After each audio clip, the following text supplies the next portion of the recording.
Hey everyone, it's Lainey and welcome back to another video on my channel, Lucky Marketing.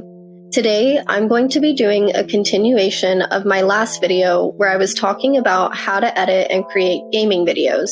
However, this time I'm going to be focusing on creating an intro video for Twitch.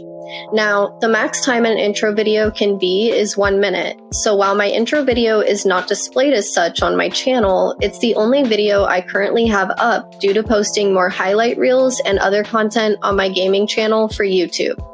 Creating an intro video can be fairly easy as the main goal is to showcase yourself as a streamer. So something I do recommend is recording in-game even if you're not necessarily streaming. The applications I would highly suggest are Outplayed and some kind of streaming software. My preference is Streamlabs OBS. I've mentioned these applications before, and I find them to be extremely helpful as one records highlight reels and gameplays off stream, and the other has an option to record while you stream and save to the folder associated with the software you use. Some other things I recommend are doing commentary, adding graphics, and even adding light background music. The things I wanted to incorporate in my intro video were funny moments, bad gameplays, and even using a voice generator versus my own voiceover to add to the humor.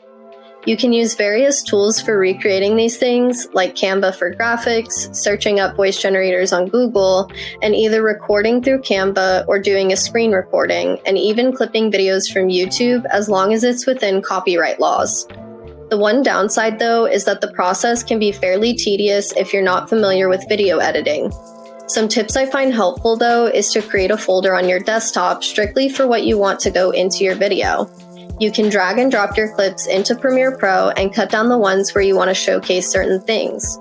Next is to keep it within the time frame by cutting out the ones that aren't worth showcasing and only using what you actually need. This is what brings people in to watch you and follow your gameplays. Lastly, in terms of video editing especially, is don't be afraid to watch tutorials. Adobe offers their own through their website, and YouTube has some pretty helpful ones as well. I also recommend using YouTube and watching other Twitch streamers as inspiration for what you might want to incorporate into your video. If you guys enjoyed the video, please make sure to hit the thumbs up and subscribe for more. Bye everyone!